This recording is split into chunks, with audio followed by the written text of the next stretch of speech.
In this video, I want to give you some powerful techniques and tips that you can use to help you relieve your anxiety and to calm you down when you're feeling stressed or overwhelmed. And all of these will help you to ground yourself in the present moment. And then I'm going to take you outside where we're going to do a grounding exercise together. And I'm going to show you what grounding yourself actually looks like. So let's get started. Hey, I'm Carole, and I'm a life coach from Carole Cares, who helps all teens and young adults work through their mental health challenges. If you find that this video is helpful, be sure to give it a thumbs up and hit the subscribe button below. If you are thinking about self-harming right now, please hit the video link above at any time during this video. When it comes to mental health wellness, the two most important tools that I use every day, and the ones that I'll always recommend for you on my videos, are journaling and grounding. And today I want to focus on grounding, and in particular, I want to show you how to ground yourself in the present moment. Learning how to ground yourself is so important for dealing with your day-to-day anxiety, your depression, your anger, or any other emotions or feelings that you're dealing with right now. Now, if you're new to grounding, or maybe you just want to know more about it, you can check out my video called What Nobody Tells You About Grounding. So if you struggle with your mental health, and in particular with anxiety and depression, you know only too well what this feels like. The constant mind chatter, the worries, the fears, the stress, and the stories that you can create in your head. And I think for many of you, this has become your norm. You're just used to living in your head. And for many of you, you don't even know how to shut it off. I know that this is what it used to be like for me. And I was never sure what was going on in my head. And my mind could spin some really good stories. And I never knew what was true and what wasn't. And I didn't always have control over it. I didn't know what these messages meant or where they were coming from. And a lot of times, I believed them. And I even created these big stories in my head that sometimes got me in trouble. So in order to make sense of all this and to find out what was really going on, I had to learn how to ground myself in the present moment. And I'm going to be honest with you, I had no idea what grounding was before I started my intensive therapy for my childhood trauma. So if this is new to you, you're in the right place right now, because I'm going to teach you how to ground yourself. When you learn to ground yourself, you're going to be able to find out what's really going on now. In other words, you're going to be able to figure out what is true and what's not. So I'm going to teach you how to get out of your mind, because remember, this is where most of us, including myself, are so used to living. But the mind doesn't always tell you the truth. So when I teach you how to ground, I'm going to teach you how to get out of your mind and into your body. Because your body will never lie to you. It won't. And it definitely won't spin you around and create all this drama in your head like your mind does. But here's the thing. Grounding is going to seem weird to you at first because you're so used to living in your mind. And your mind will fight you on this one. It's going to keep trying to pull you back into it because it will want you to stay there. Because that's where it thinks you're safe. It doesn't want you to go into your body, but your mind doesn't hold your truth. Only your body does. And I want to teach you how to ground into it to find your truth. So when you first start grounding into your body, you will only be able to do this for very short periods of time, like 10, 20, or maybe 30 seconds at a time. And if that's all you can do, believe me, you're doing great. It's not easy. So each time you practice grounding, the goal is to stay grounded in your body for longer periods of time each time you do it. So this is going to take a lot of practice. And I want you to try to stay into your body as long as you can before you jump back into your head. So practice it when you're having a good day, so that when something comes up for you, you'll know exactly what to do in a panic situation, because that's where you're going to need it the most. And I guarantee you that if you keep practicing it every day, it's going to become something that you just can't live without. I want this to become sort of a habit for you that you automatically just say to yourself, I gotta go ground right now. In other words, you will eventually know when you've become ungrounded and you need to get grounded. When your anxiety kicks in and things start to spin again and the chatter starts up, it will be time for you to ground fast. I ground myself at least once a day, just to check in to see how I'm doing. And I'll actually ground myself several times a day if I'm working through something. So remember, the mind can tell you that everything's just fine when it's not. But when you ground into your body, it will tell you the truth. So let's take a look at some techniques and tips that you can use to ground yourself in the present moment. Then I will use some of them to show you how it's all done when we ground outside. And if you stick around to the end, I'm going to give you a bonus tip to show you how you can ground yourself quickly, anywhere or anytime. Like when you're out somewhere, maybe at a party or a social setting and your anxiety is really bad, and no one's going to even know what you're doing. So here are some techniques and tips I use to ground yourself. Number 1, use the 5, 4, 3, 2, 1 grounding method. This grounding method is the main technique I use for grounding the mind, and you can find it all over the internet. It's often recommended for panic attacks, but I use it a lot just to ground my mind on a daily basis. This technique uses your 5 senses: sight, touch, hearing, smell, and taste. Now remember that your senses send information to your brain to help you understand what's going around you. So you will use your senses to ground your mind to help you bring you back to the present moment. So this is how it works. Using your sight, I want you to name 5 things that you see around you at the moment. Now you can do this when you're sitting in a classroom, in a car, or literally anywhere. You can just start naming 5 things that you see. Next, using your touch, I'm going to ask you to name 4 things that you can feel right now. Example, maybe you can feel the desk in front of you, or you can feel the texture of your shirt. Name 4. Next, name 3 things that you can hear right now. So as you're sitting quietly, what do you hear? Birds chirping, a TV, noise going on in another room. Using your smell, name 2 things that you can smell right now. Something might be cooking. You might smell something in the air. And if you can't smell anything, then just try to think of something that you can smell, like maybe baked pie. And finally, your taste. What's the general taste in your mouth right now? Coffee, garlic. So by repeatedly focusing on your senses, you can build your awareness over time of what's going on around you. And when you do this, notice how you've taken the focus off your mind because you're grounding it in the present moment. Number 2, connect with nature. Getting outside just to be around nature can be very grounding. Try walking in bare feet. Just feel the grass under your feet when it's wet and cool. Walk on sand if you can, just to feel the texture of it. Dig your toes and your heels into the sand.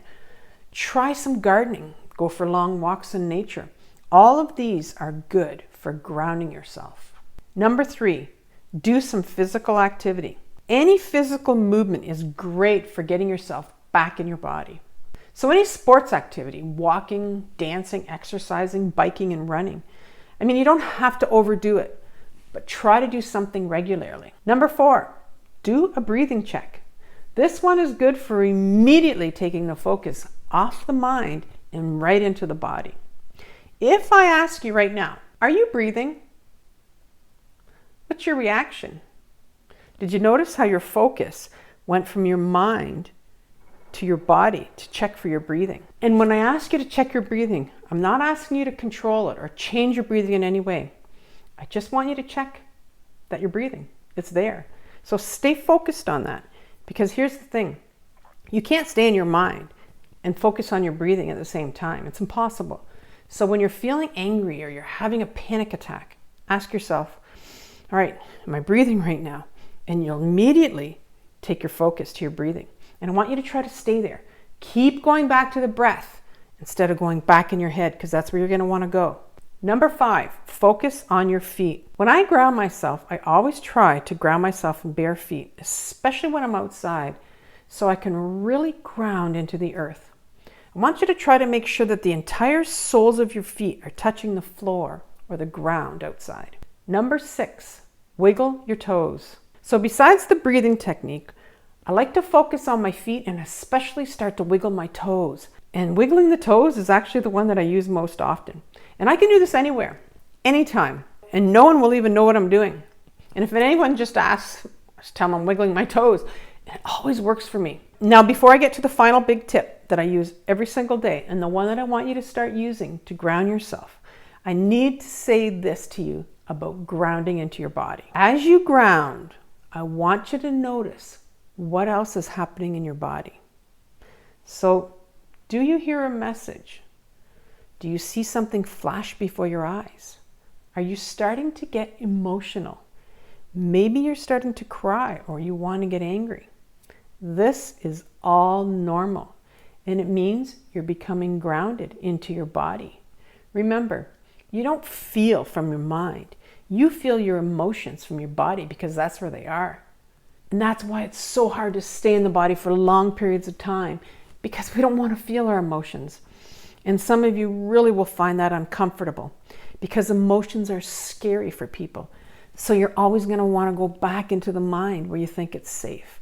I know for me, emotions were really scary when I first started grounding. So remember, you're going to probably only be able to stay in your body for 10 seconds or 20 seconds at a time. And that's okay when you first start off, because you're immediately, again, going to want to go right back to your mind where you won't have to feel your emotions. Maybe next time you can hold that emotion for 5 seconds before you go back into your mind. So be patient with yourself. Take it slowly. But remember, if you don't feel, you don't heal. So if you're hearing messages or if emotions are coming up for you, I highly encourage you to do this one thing. And that's number 7, journal from any emotion or message that you hear. Journaling is very grounding, especially when you do it correctly. So I want you to journal from your emotions and any messages that you're hearing when you ground into your body. And to show you how that's done, I will link a video of mine called How to Journal for Mental Health at the end to teach you how to do it. And I also have a few mini journaling videos as well that are in my description box, and they'll show you how to journal from your emotions. If I'm having trouble falling asleep, or if I wake up too early, I'll get up and I'll start to journal, and I'll put all those crazy thoughts that are racing in my head on paper or on computer. Then I can easily go back to sleep when I've grounded my mind. All right, it's time now to put some of these tips and techniques together. So let's go outside where I'm going to show you how to ground yourself. So the first thing I want you to do is to find a comfortable chair with a straight back. There it is. Okay, so you can do this inside with me right now if you like, or head outside with me. So let's start by grounding the mind. We'll do this using the 5, 4, 3, 2, 1 grounding technique. So I want you to begin to look around you right now. Name 5 things that you see. So I see bushes, I see a shed, I see blue doors, I see green grass, and I see some plants. Name 4 things that you can feel. Well, I feel the smoothness of this chair. I feel the cold grass under my feet. I feel the cool wind on my skin. And I feel the hard chair that I'm sitting on. Name 3 things that you can hear at the moment.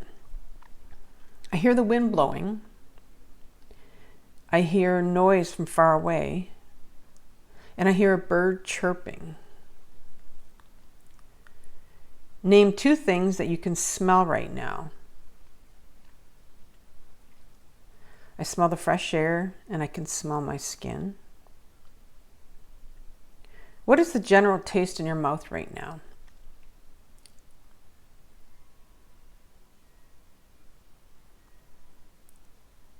All right, now we're going to start moving into the body to ground yourself into the present moment. So let's do a breathing check. Are you breathing right now? Just check for it. Is it there? Don't try to control it or change it. Just stay focused on it. Okay, good. Now bring your focus to your feet. Ground them into the earth or the floor. Now wiggle your toes. Let's just sit here for a few seconds, focusing on your breath and on wiggling your toes. And now become aware of anything that's happening in your body. Do you hear any messages? Are you feeling any emotions? Do you see something flash in front of you? And try to hold this for 10 seconds or as long as you can. Now, if you hear a message or you're feeling an emotion, I want you to try to go and journal from the message or the emotion that is coming up for you. Remember, journaling is grounding. This is such powerful stuff. You're learning how to ground yourself in the present moment. You're learning how to be aware of what's happening for you now. So here's the bonus tip that I talked about earlier that I would give you. And it's about grounding yourself if you're at a party or maybe you're out in public. So let's say you're having a panic attack. Let me show you what I would do if I were with a group of people, friends in a social setting. You might want to leave, go to the bathroom outside, or maybe go for a walk. Find somewhere to sit or stand alone away from people if you can. And you can also do this while you're standing with people. I do this all the time. So if you start to feel something coming up, some anxiety for you, I can actually start to name some things around me. Or what I'll do is I'll start to do the breathing check. Am I breathing right now? And I'll wiggle my toes. Wiggling my toes is my go-to when I'm around people and my anxiety is showing up and I don't know what to do. I'll just start to check my breathing and wiggle my toes. Check my breathing and wiggle my toes. So I'd love you to comment below and tell me if you think that you might try this, or maybe you've done this before. Let me know about your experiences with grounding. I'd love to hear about it. Good luck with your grounding. And if you found this video helpful, you can click on one of these videos that I've linked on the screen.